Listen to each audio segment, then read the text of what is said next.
Justice Madan Lakoor and friends, a very good evening to you all. Welcome to this annual event of Media Foundation. I am Harish Khare and I am currently the chairperson of Media Foundation. This evening, we shall be honoring the joint winners of 2019 Chameli Devi Jain Award for an outstanding woman journalist, as well as having the privilege of listening to the 2020 V.G. Varghese Memorial Lecture to be delivered by distinguished jurist Justice Madan Lakoor, a retired judge of the Supreme Court. Our annual event normally takes place in India International Center, but as we know, circumstances have conspired that things should be different, and so we are constrained to hold this event digitally. Permit me to say a few words about the Media Foundation. The Media Foundation was conceived and set up by V.G. Varghese and like-minded editors and journalists in 1979. Varghese Sahab and eminent editors like Prabhat Joshi, N.S. Jagannathan, Ajit Bhattacharya, Kuldeep Nair were deeply affected by the experience of internal democracy from June 1975 to January 1977, when the Indian media, like many other institutions, came under assault from a determined and unforgiving administration. They were disturbed as to how easy it was for the government of the day to deny the media its autonomy, its robustness, and its professional space. Just as they were equally perturbed by the all too easy willingness of the media to fall in line. The idea before setting up Media Foundation was then to restate some basic fundamental truths and values of a free media. It brought together not just editors and journalists, but also professionals from different arenas of artistic creativity with the objective of defending and expanding freedom of speech and expression. Among its major activities, the Media Foundation takes pride in awarding every year the Chameli Devi Jain Award to a woman journalist for outstanding performance. The Chameli Devi Award, it ought to be noted, has been instituted in the name of Chameli Devi Jain, herself a pioneering activist and freedom fighter. The award is decided by a selection committee of eminent professional journalists and academicians. This year, we were privileged to have journalists like Srinivas Jain, managing editor of NDTV, Mr. Manoj Mitta, an editor who writes on legal human rights and public policy issues, and Professor Zoe Hassan, Professor Emerita of the Center for Political Studies at Jawaharlal Nehru University. On behalf of Media Foundation, I wish to acknowledge our gratitude to the distinguished three-member jury for undertaking this task. Besides the Chameli Devi Award this evening, we will also listen to the V.G. Varghese Memorial Lecture. This lecture series was instituted in memories of Varghese Sahab, who passed away in 2014. Over the last 5 years, we have Mr. Gopal Gandhi, Jairam Ramesh, Pratap Bhanu Mehta, and former Vice President Honorable Hamid Ansari deliver the Varghese Memorial Lecture. The Media Foundation remains grateful to the Varghese family members for their continued involvement and encouragement, and to the Raja Foundation for its financial generosity that has made this evening possible. To start this evening's proceedings, I now request Mr. Manoj Mitta to read out the jurors' report for this year's Chameli Devi Award. This will be followed by reading of citations by the Pune-based Latika Patgaonkar, a senior member of the Media Foundation, and the awardees' acceptance speeches will follow. Thank you very much. Mr. Mitta.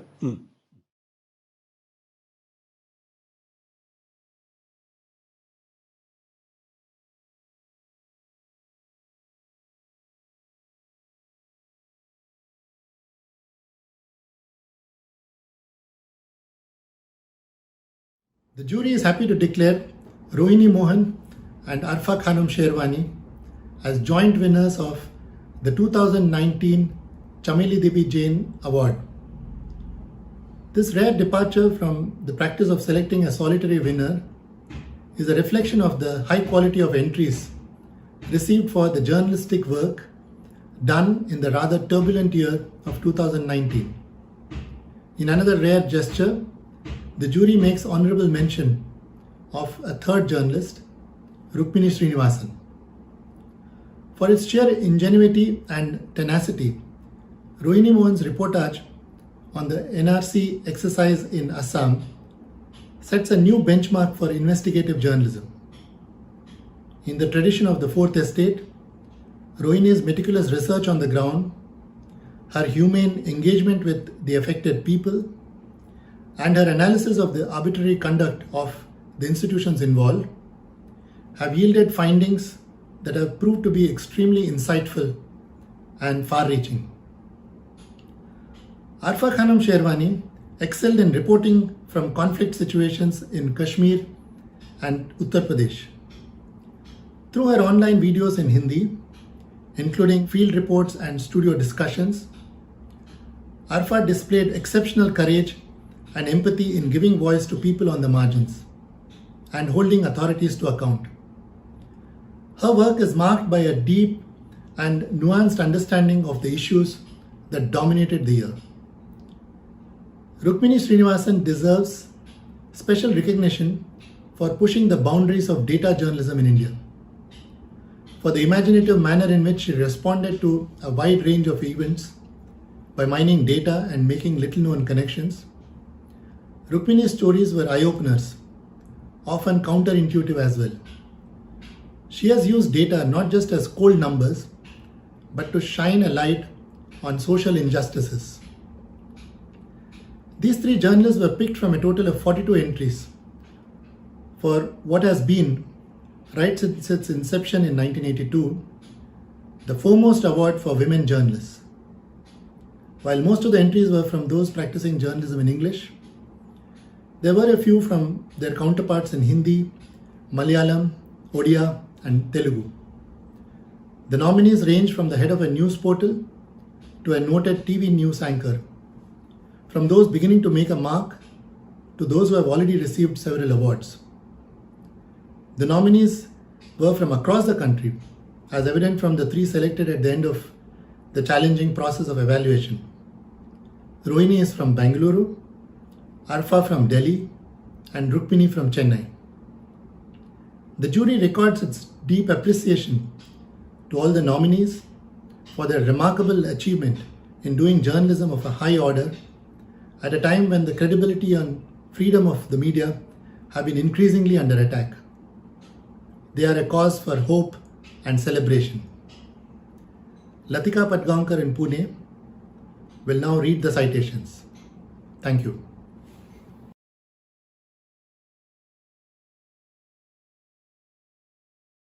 Chameli Devi Jain Award for an Outstanding Woman Journalist 2019. Arfa Khanum Sherwani. Arfa Khanum Sherwani, the joint winner of the Chameli Devi Jain Award for Women Journalists 2019, has spent nearly 2 decades in broadcasting and is currently senior editor at the news portal The Wire. She has covered various elections, reported from conflict zones, from Kabul to Iraq, always taking care to introduce her audiences to the politics of despair and the politics of backlash that have created those conflicts. In this connection, her insightful investigative reports about the rise of private militias and growing sectarian and caste clashes in the town of Gorakhpur and the brutal suppression of the revolt of beleaguered Dalits and tribals in Sonbhadra one of the most backward districts of Uttar Pradesh, are remarkable. In 2019, Arfa was one of the first journalists to visit the Kashmir Valley after the revocation of Article 370. She reported frequently from inside the valley at considerable risk to herself since the area was in a state of total lockdown. In all her body of work, Arfa comes across as a sensible, good listener and a truthful reporter of what she has witnessed. She can dive into the minds of the deprived, marginalized and often brutalized groups to reveal the heart of real India, where a struggle for equality, independence and autonomy goes on ceaselessly. She also documents the failures of the democratic state, detailing who have bent democratic institutions and how, marginalizing the already weaker sections of our society. Arfa's work presents to us an honest, balanced sheet of where we stand as a democracy today, and also how, since democratic aberrations are always man-made, they can be corrected while there is still time. For her grit and honesty, she richly deserves the award named after Chameli Devi Jain, a gutsy freedom fighter whose spirited support for Gandhian values of truth and non-violence in the face of police brutality and incarceration remain a beacon for us all. The Media Foundation is honoured to salute Arfa Khanum Sherwani with the Chameli Devi Jain Award for 2019.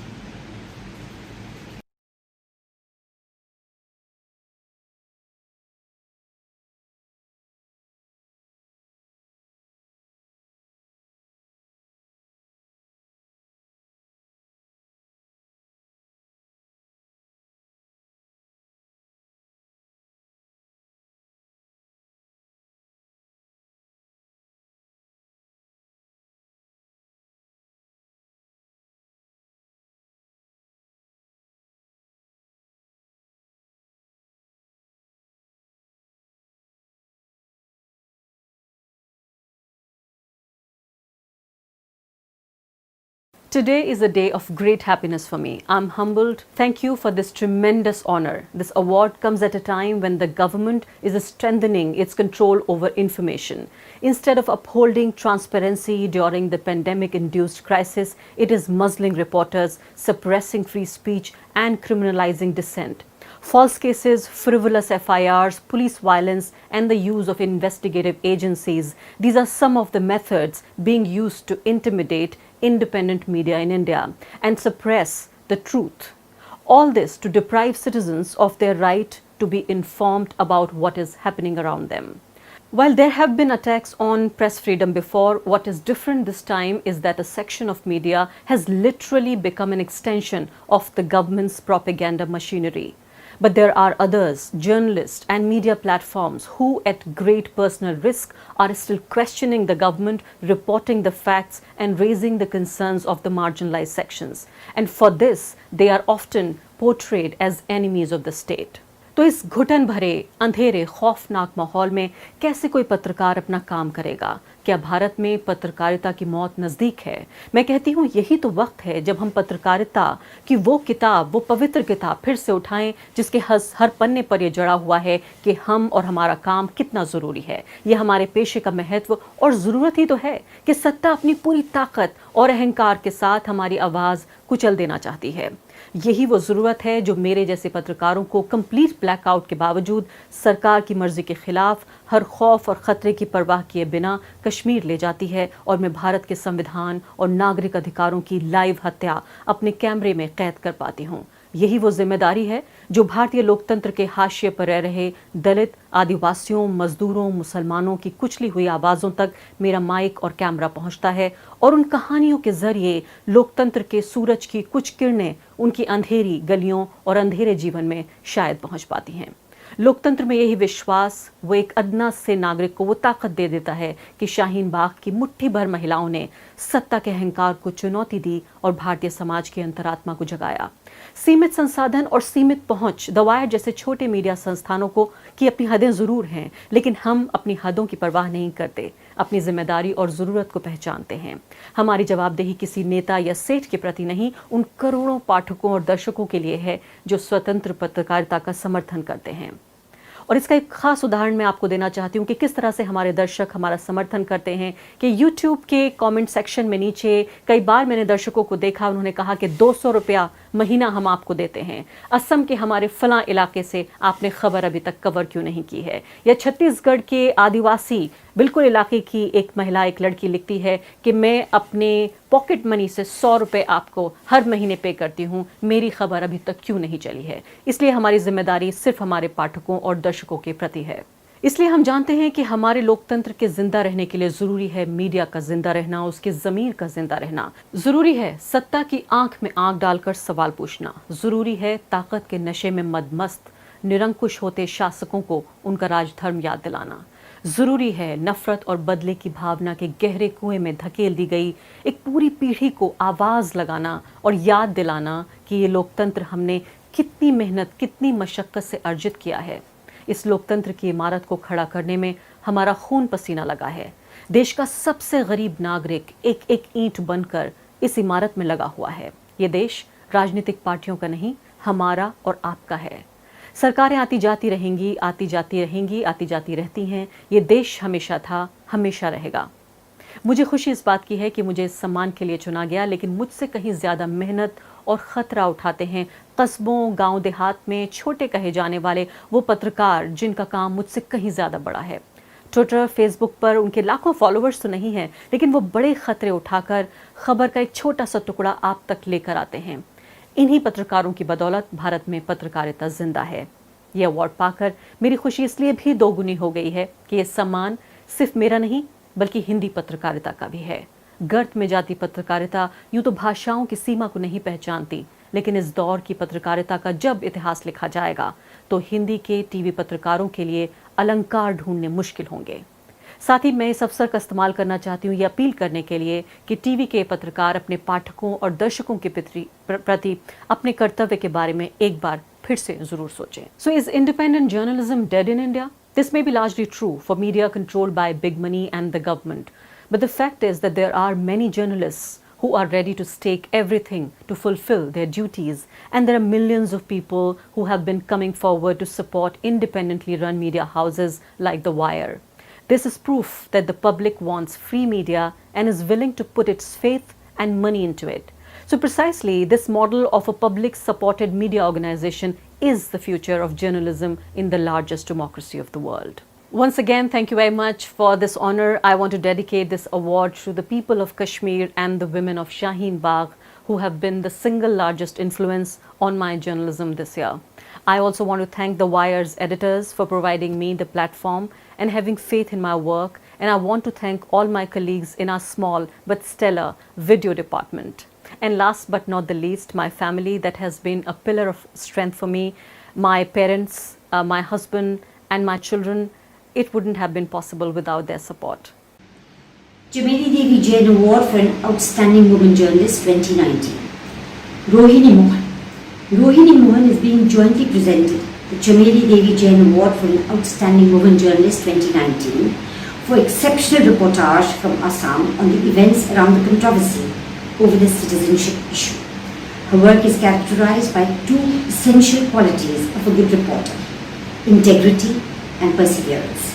She has demonstrated a capacity for combining a reporter's curiosity and inquisitiveness with an admirable sensibility and respect for decency, for blending the local and the specific with a larger perspective, for engaging with the affected without losing sight of the need for detachment and impartiality. Rohini is recognized for her consistent record of first-rate reporting from Assam and its many fault lines, cascading into the entire northeast region. Her reports and larger work have filled a major gap in the nation's understanding of a distant part of India, bringing to attention complexities and complications behind the recurring conflicts and contestations. To the extent her work is intelligently informed by a professional and intellectual honesty, she provides the first drafts of history. Beyond Assam, Rohini has done extensive reporting from Sri Lanka as well as from other trouble spots in India. In doing so, she has displayed courage, clear-headedness and a commitment to tell it as it is, a refusal to take at face value the official line, and a healthy willingness to question orthodoxy, all essential qualities of robustly independent journalism which are fast disappearing from the Indian media. Rohini is also recognized as a leading specimen of the new generation of women journalists, educated, confident, unafraid and competent to make their contribution to the abiding values and obligations of good journalism. Her talent has already been widely recognized and her non-fiction work vastly appreciated. The Media Foundation is honoured to salute Rohini Mohan with the Chameli Devi Jain Award for 2019.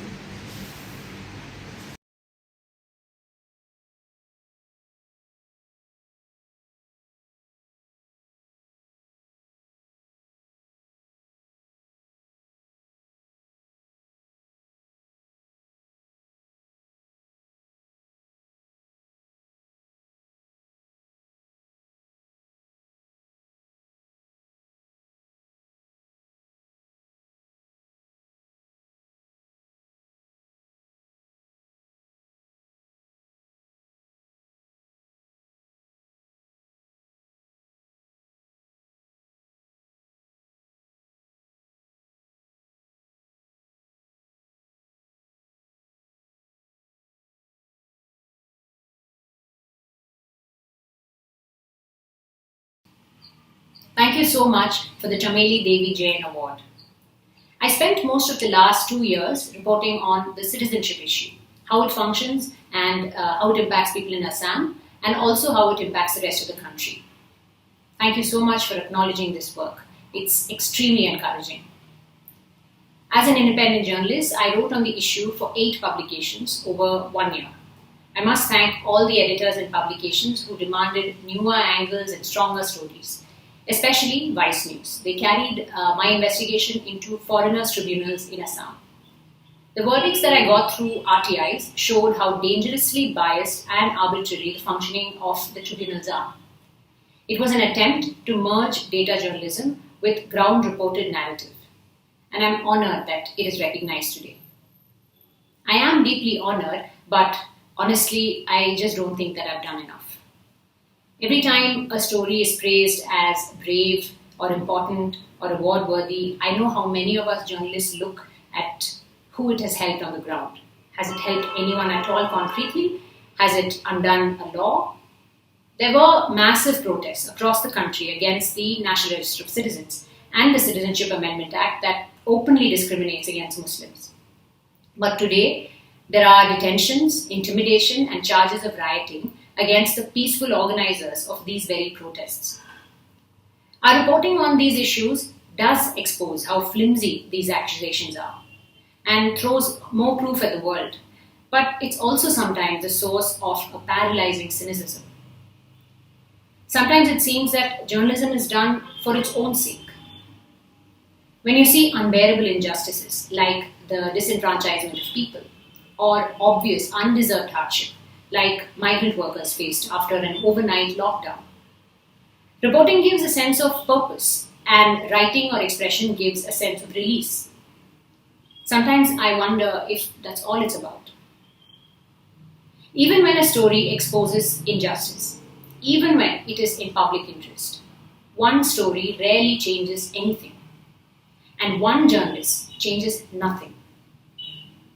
The only times when journalism has been able to really shake the foundations of power are when we reported as a collective, even unconsciously.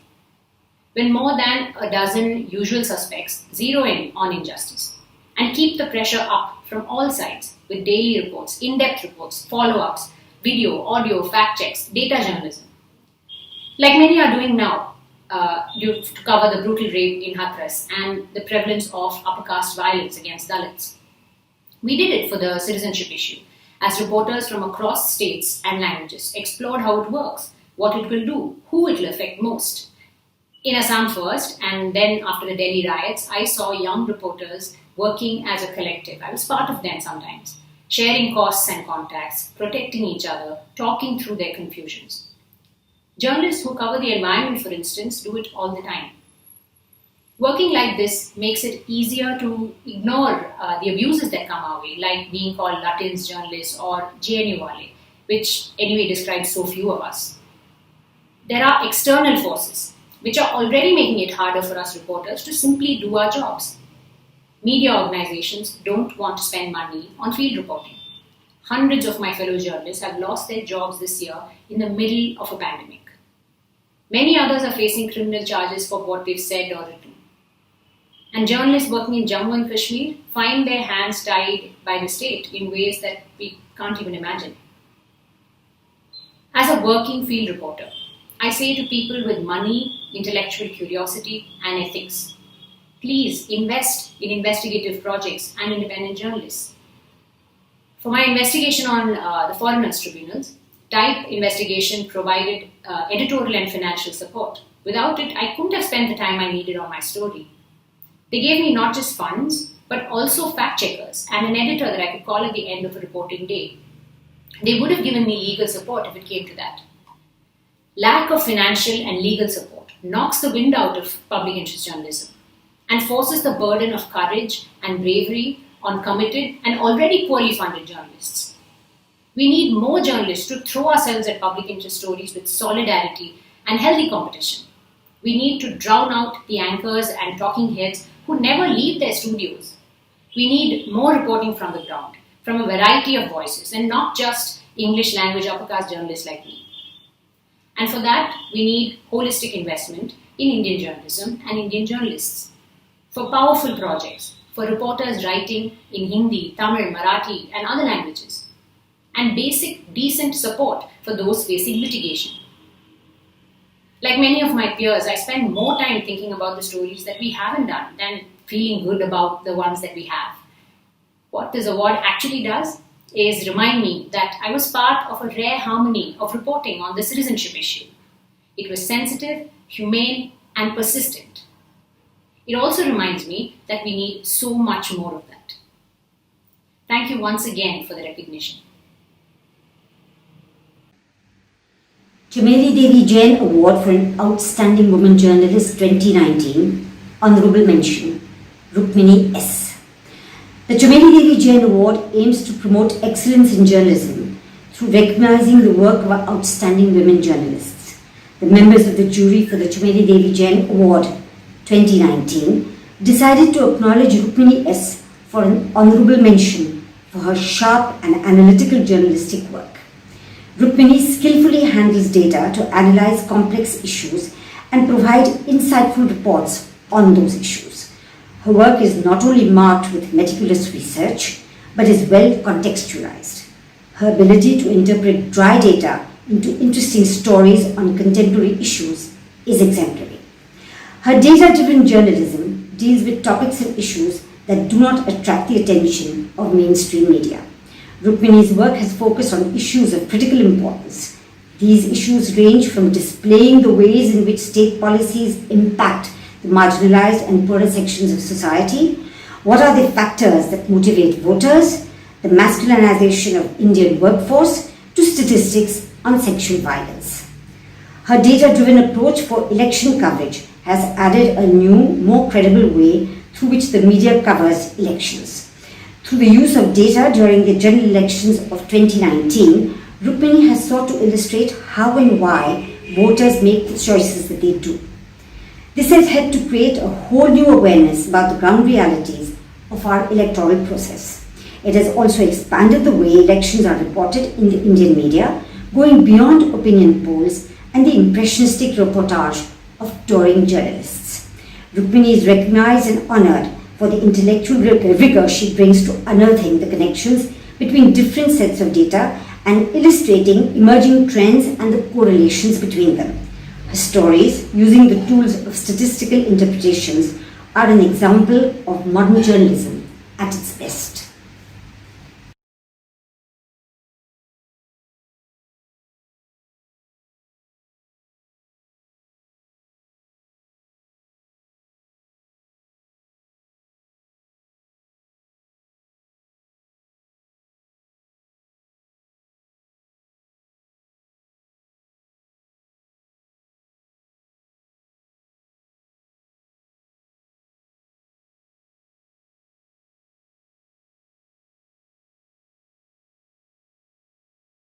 On January 12, 2018, an extraordinary event took place in New Delhi.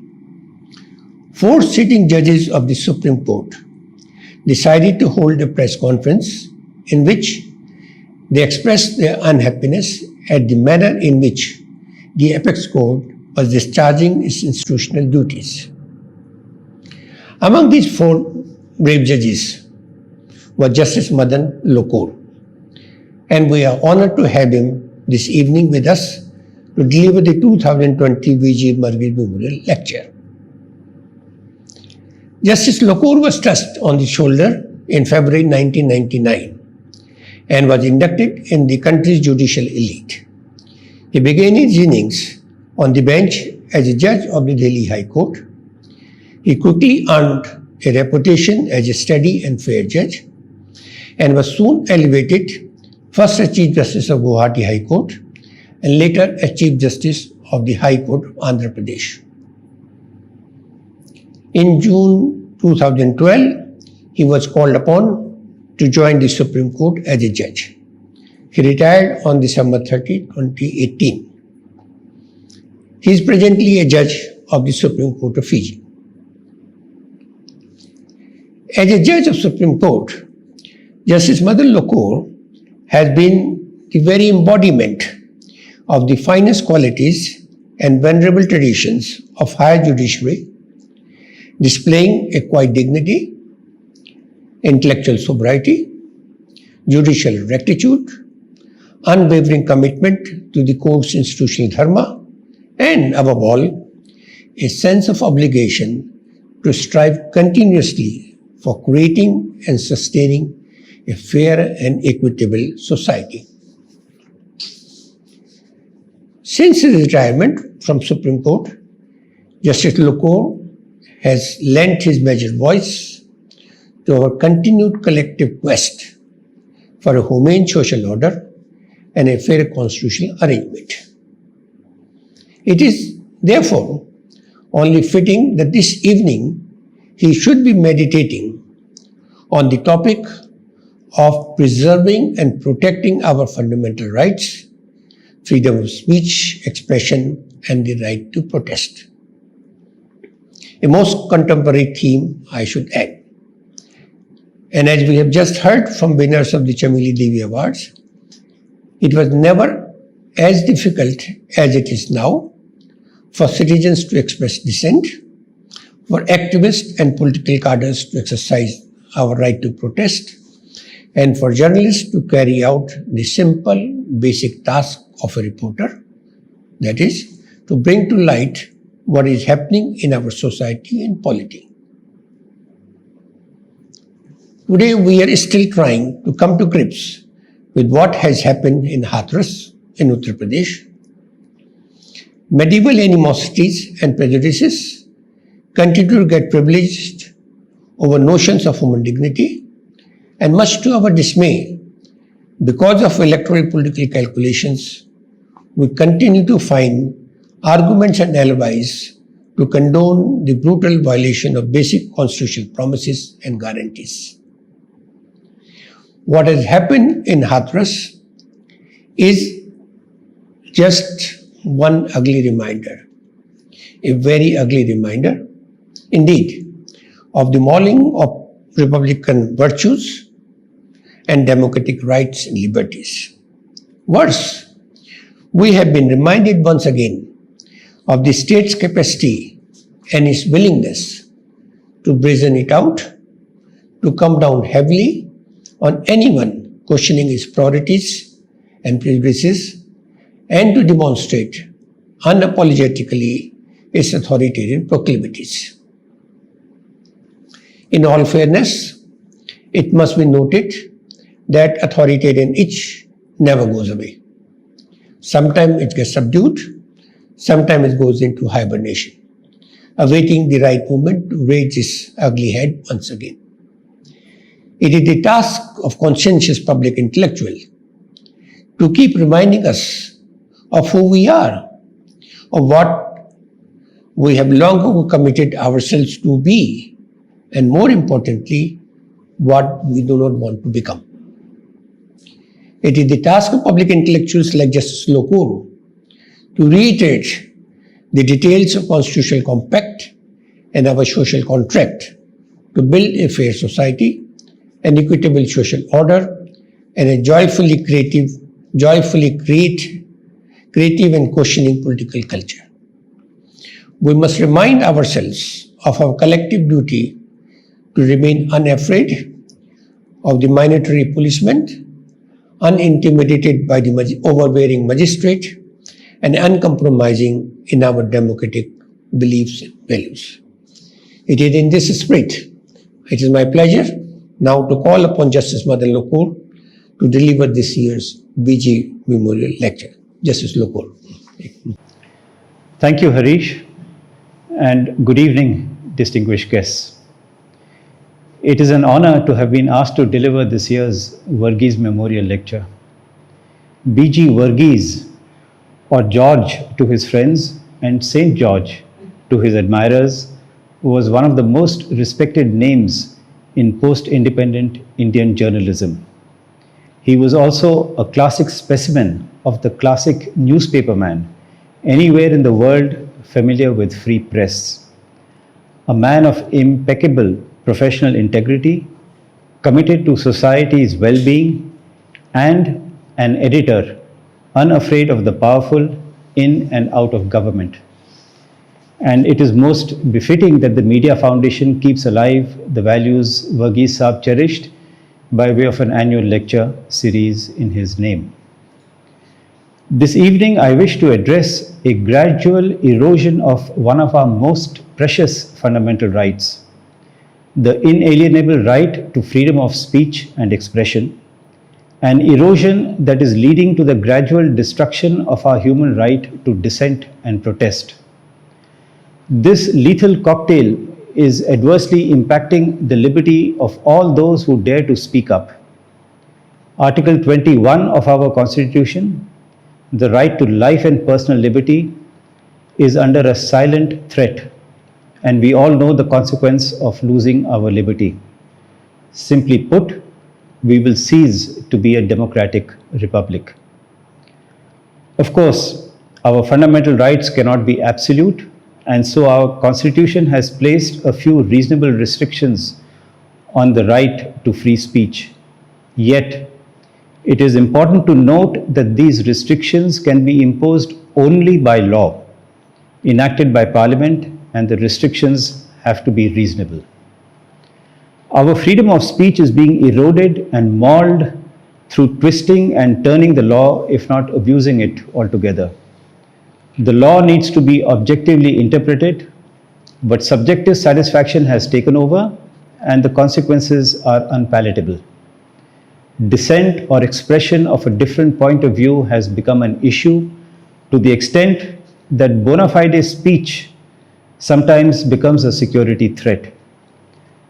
Some cynics glibly suggest that if the speaker is not guilty, he or she will be acquitted of the charges framed. But the fact of the matter is that detention as an under trial is a gut-wrenching experience for anyone, and particularly for a person whose cries of innocence fall on deaf ears. Such a person looks to the judiciary for protecting his or her freedom of speech and liberty, but gets overwhelmed by the painfully slow justice delivery system. I propose to discuss our fundamental right of free speech and expression and the right to disagree in different compartments, and I hope the picture will reveal why we might need to conduct an inquest in due course of time. First, free speech and sedition.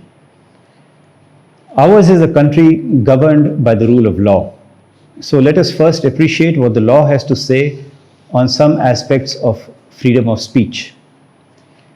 In my opinion, one of the worst forms of curtailment of the freedom of speech is charging a person with sedition. Way back in 1962, a constitution bench of the Supreme Court in Kedarnath Singh versus State of Bihar considered the constitutionality of sedition in section 124 capital A of the Indian Penal Code as a penal offence. While doing so, it was held that the freedom of speech and expression, and I quote, has to be guarded against becoming a license for vilification and condemnation of the government established by law in words which incite violence or have the tendency to create public disorder. A citizen has a right to say or write whatever he likes about the government or its measures by way of criticism or comment, so long as he does not incite people to violence against the government established by law or with the intention of creating public disorder. The Supreme Court, therefore, drew a correlation between sedition and violence, sedition and inciting violence, and sedition and tendency to incite violence. Not just simple violence, but violence of such a degree as to bring it within the purview of public disorder. So when you have rival gangs confronting each other and one of them shouts, "Maro," a law and order situation of rioting and attempt to murder arises, not of sedition. The police, lawyers, and judges have dealt with all such cases purely as a law and order problem. However, depending on the occasion and context, when a speaker raises a slogan at a public gathering of supporters by shouting "Goli Maro," a charge could possibly be laid of tending to incite violence or incitement to violence and raising a public order issue rather than merely a law and order issue. The distinction is quite clear and should be clear to any policeman and magistrate. On the other hand, when there is a call to protest for a cause without any incitement to violence, it would not be sedition under any circumstances. For example, when a call was made for large numbers to assemble on the lawns of India Gate to protest against the rape and murder of Nirbhaya, the organizers of the protest were not committing sedition. Similarly, when India Against Corruption peacefully protested on the Ram Leela grounds, the organizers could not be held liable for sedition. This is extremely important for distinguishing between free speech and sedition, but unfortunately, the distinction is being lost sight of by the establishment. Frequent use of the law against sedition began sometime in 2012 during the India Against Corruption movement. Among the first few persons to be arrested for sedition was a political cartoonist who depicted the national emblem of 3 lions and the parliament building in a manner unacceptable to the establishment. Perhaps the idea was to keep that cartoonist in custody by hook or by crook, and so the charge of sedition was added. The law was obviously twisted to sustain this charge, since the cartoon did not incite or have a tendency to incite violence. But the objective was achieved, and the cartoonist was sent to jail for a while. Interestingly, in due course, the charge of sedition was withdrawn against him. But I will not be surprised if the incident had a chilling effect on some political cartoonists. Section 505 of the IPC was made use of against 2 young girls for a Facebook post in 2012. One of them questioned the need for declaring a holiday on the death of a political leader, and the other liked that post. At best, this was only an expression of an opinion that one may agree or disagree with. Unfortunately, both the young girls were arrested for creating or promoting enmity, hatred, or ill will between classes. So, the expression of a possibly unpalatable opinion became a criminal offense against the establishment.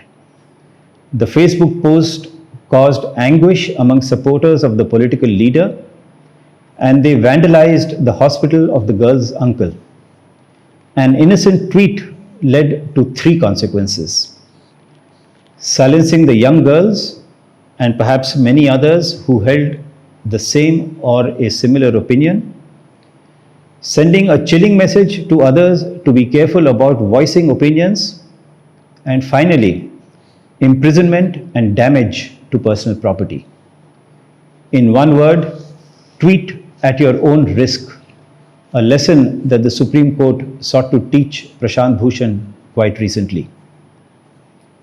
Second, free speech and cooked up cases. In recent years, new methods of silencing speech have been introduced. Attribute something to a speaker that he or she never said. I find this simply amazing. Try and visualize a police complaint filed against you for something you never said, and you are kept in jail for several months and eventually set free after litigating for your rights.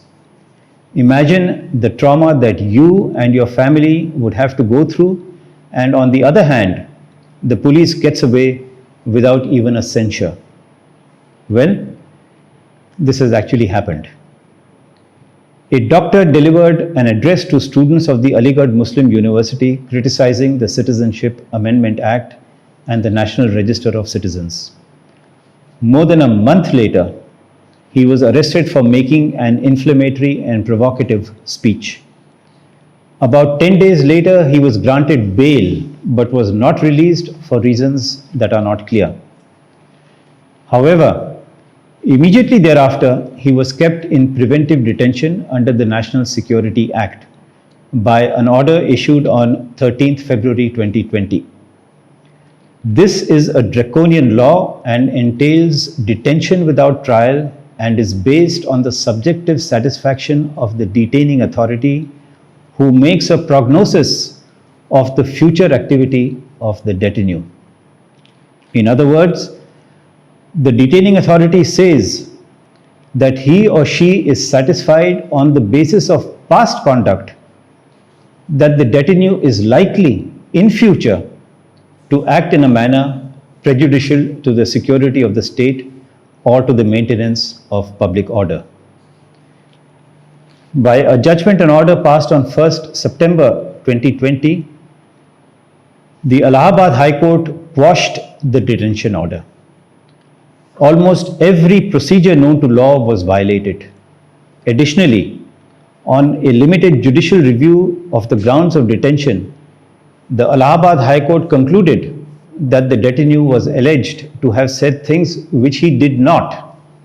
For example, while he spoke of national integrity, he was accused of promoting hatred.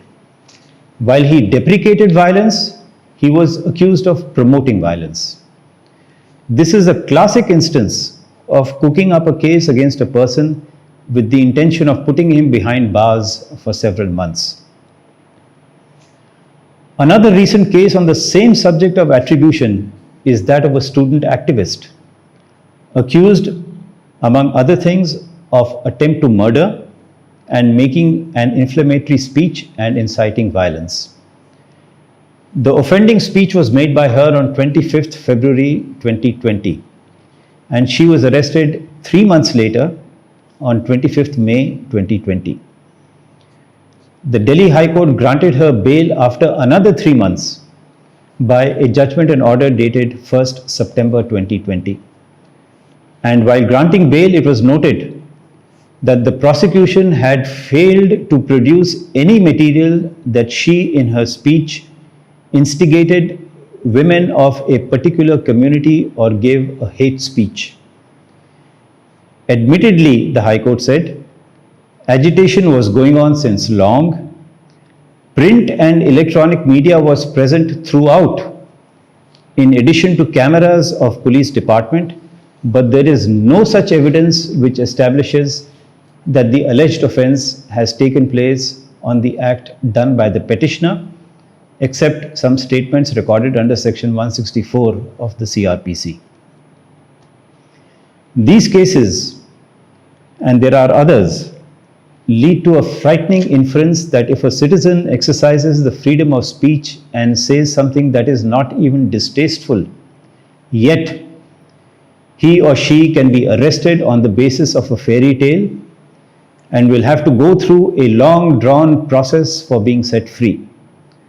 If that person does not say anything at all, but is otherwise a thorn in the flesh of the establishment, even then that person can still be arrested and detained on some cooked up or trumped up charges. Please try and again imagine the impact of this, and if you are old enough, please compare it to the period between 1975 and 1977, when persons were jailed for allegedly threatening the internal security of the country without any evidence in this regard. We are gradually witnessing a somewhat similar situation. Third, free speech and fake news. How does one define fake news, and how does one distinguish it from misinformation or disinformation? How does one look at propaganda disseminated by the establishment? Is it fake news or misinformation or disinformation?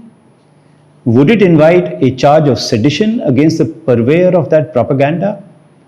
That question needs to be asked. A few tweets believed to be fake news relating to Kashmir have attracted a charge of sedition against a university student, and investigations have been going on against her for the last 1 year.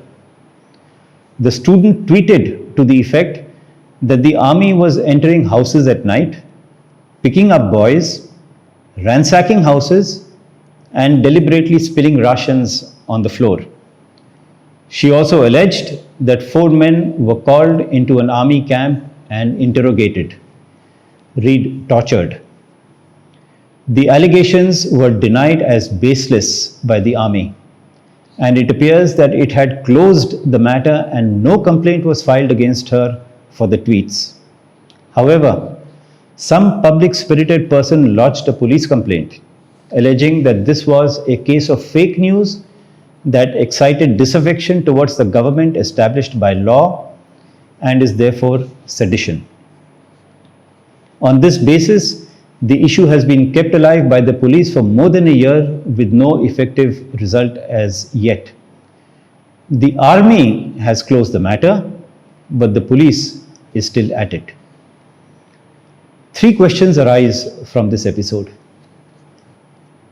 Can the tweets be categorized as seditious in light of the judgment of the Supreme Court? If the army, against whose credibility the tweets were directed, has dismissed the allegations and not lodged any complaint and effectively closed the matter, should a complaint by a third party at all be entertained by the police? Finally, does it take more than a year to analyze a few tweets to determine if they are seditious or not, or are police investigations being used merely to silence her? Similarly, a person in Punjab was charged with sedition for spreading fake news that ventilators were not available for COVID-19 patients in a particular district. Assuming this was not true, it could easily have been denied by the district administration. But foisting a charge of sedition on him? Contrast this case with another case of fake news, where no action has been taken against an elected cabinet minister who made a bizarre claim that a particular brand of papad provides immunity from the coronavirus. So far, no one has dared to officially contradict the cabinet minister, except the coronavirus, which attacked the cabinet minister and made him COVID positive, leading to his hospitalization. The pandemic has generated a tremendous amount of fake news in our country and worldwide. There is no doubt that fake news must be countered effectively and quickly, but surely a charge of sedition is not the answer.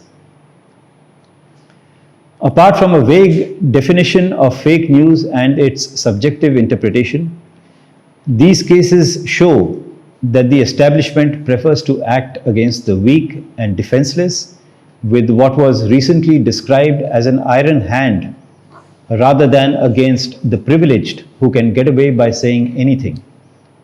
The fundamental right of freedom of speech cannot be applied arbitrarily. Fourth, free speech and the press. In the last few years, the establishment has displayed a new determination and great ingenuity in securing conformity and obedience from the press. The cumulative effect is chilling. We all recall Mr. L.K. Advani's observation that during the emergency, journalists were merely asked to bend, but they chose to crawl. Today, there is no emergency, and nobody has asked the media to bend. Yet, the perception, may be wrong, is that they are crawling. There are two possible reasons. The first is a June 2020 report by the Rights and Risks Analysis Group, which recorded that, and I quote, a total of at least 55 journalists faced arrest, registration of FIRs, summons or show cause notices, physical assaults, alleged destruction of properties and threats for reportage on COVID-19, or exercising freedom of opinion and expression during the national lockdown from 25th March to 31st May 2020, unquote. These measures were taken in 20 states and union territories and included charges of sedition, promoting enmity among different groups, causing breach of peace, and so on. The second possible reason is that an unseen iron hand has been used to silence dissent and criticism. In May, an egregious case concerning the freedom of speech related to the arrest of the editor of a news portal. His alleged crime of sedition was spreading fake news by speculating that the chief minister of the state is likely to be replaced for his inept handling of the pandemic and thereby exciting disaffection against the government. In this particular case, while rejecting the application for bail, the magistrate is reported to have said that the journalist was trying to destabilize the government, and what he said was a contempt against the government. Fortunately, the higher court granted him bail, but after he had spent about 15 days in custody. In June, a senior and respected journalist had a sedition charge leveled against him for a YouTube show and had to petition the Supreme Court for staying his arrest. The allegations may have been reckless or bizarre as they have been described, but the question is whether they can be classified as seditious given the law laid down by the Supreme Court over 50 years ago. The chilling message to the press is to crawl or else. Just a few days ago, the horrible gang rape and murder of a young girl in Hathras resulted in another and rather ingenious method of restricting the freedom of the press. With a view to prohibit the media from reporting anything about the events, the establishment completely cordoned off the entire area with about a few hundred policemen and issued a prohibitory order under section 144 of the CRPC so that nobody could enter the area. Some intrepid journalists attempted individually to meet the family of the victim without violating the prohibitory order, but were stopped from doing so on the basis of some undisclosed orders said to have been passed by some higher-ups. This is nothing but an egregious violation of the freedom of the press through a bizarre abuse of the law.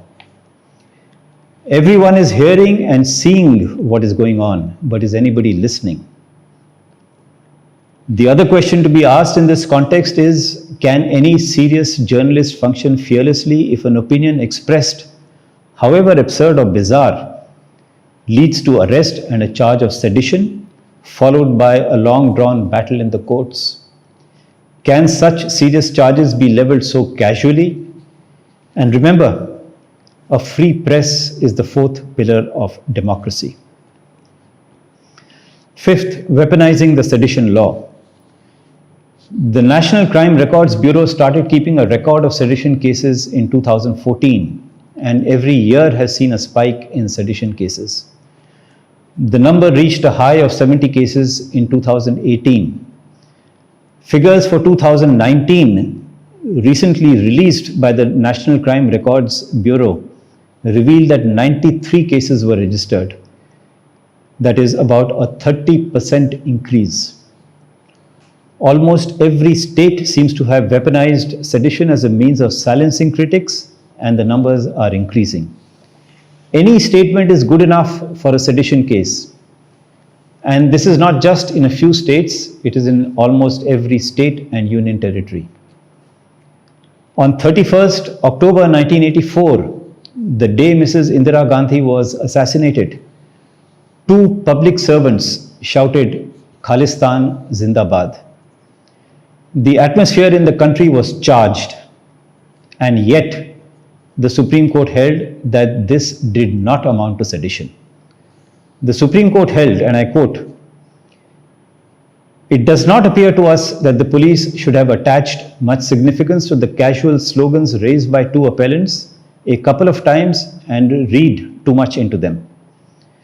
The casual raising of the slogans once or twice by two individuals alone cannot be said to be aimed at exciting or attempt to excite hatred or disaffection towards the government as established by law in India." How things have changed since then. In an absolutely peaceful atmosphere, a teenager in Bengaluru raised a particular slogan 3 times, and this resulted in her arrest on charges of sedition. Could this ever amount to destabilizing the government? But this teenager spent 4 months in jail before she was granted bail. Again, in Karnataka, as many as 85 school children were interrogated by the police concerning a play in which a child recites what the authorities found to be an objectionable dialogue. The mother of the child and the teacher who oversaw the play were charged with sedition and arrested. Please try and imagine the trauma that the school children would have gone through with policemen and policewomen questioning kids over 5 days in school. And while we are discussing destabilizing the government, does horse trading of MLAs, let me be clear, this is not my expression but one used by the Supreme Court. Does horse trading of a few MLAs with the view to topple a duly elected government amount to sedition? Perhaps.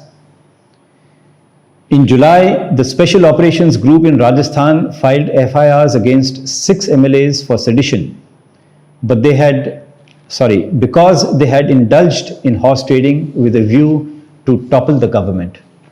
However, just before the High Court was to take up the challenge to the sedition charge, the allegations were withdrawn. A pity, because it would have been a fun case. 6th, free speech and the internet. District or statewide internet shutdowns are becoming a tool to stifle freedom of expression through prior restraint.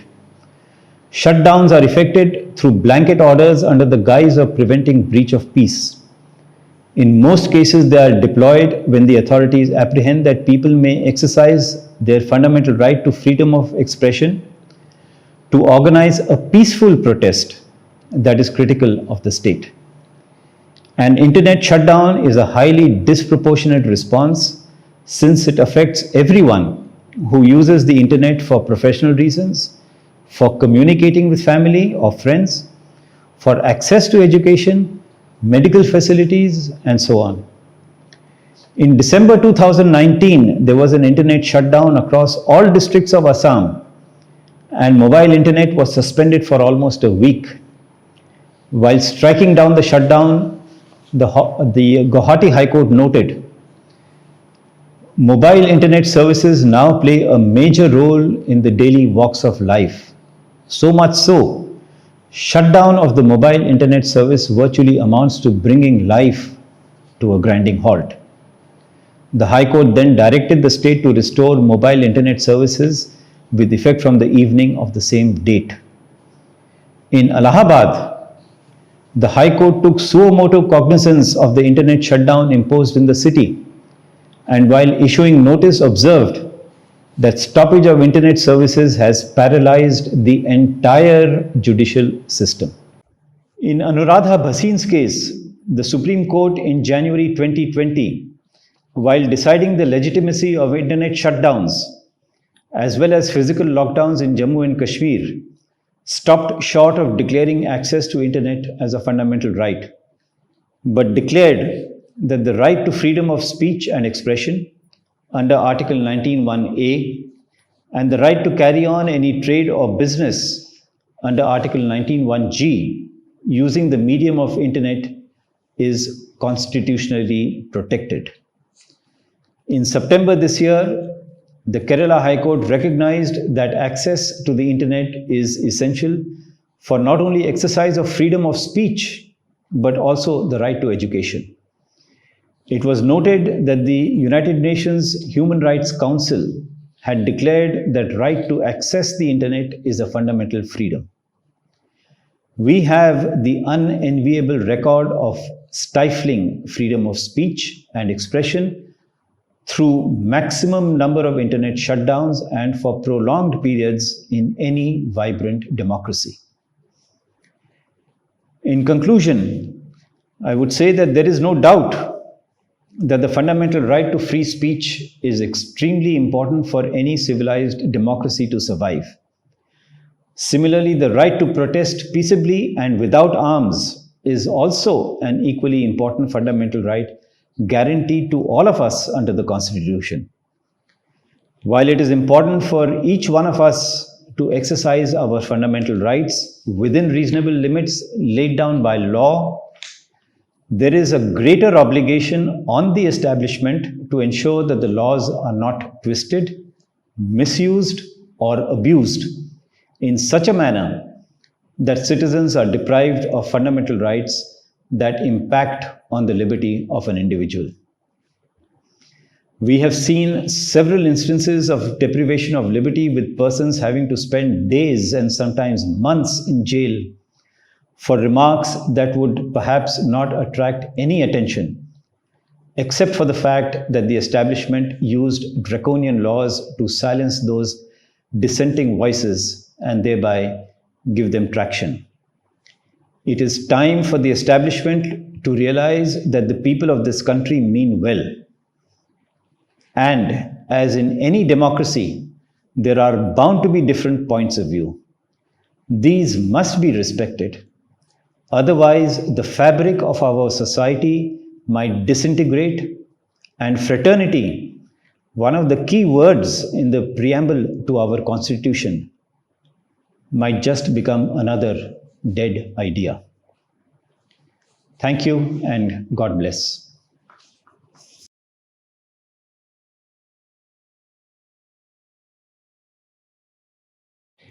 That was most illuminating, Justice Lokur. Thank you.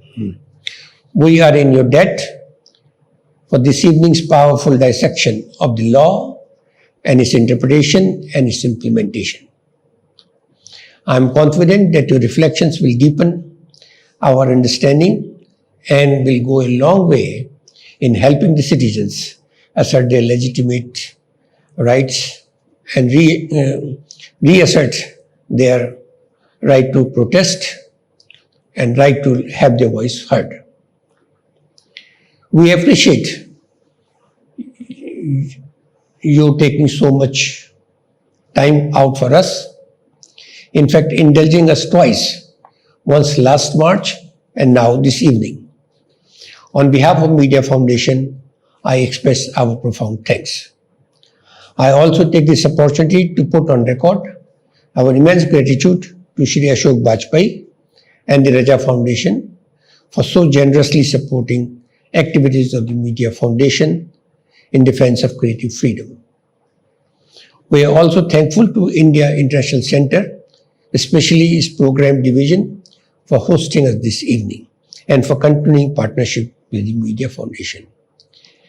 And I'm grateful to all my colleagues, Ms. Manika Chopra and others for joining, making the collective effort for the success of this evening's program. Thank you very much. Thank you. Good evening.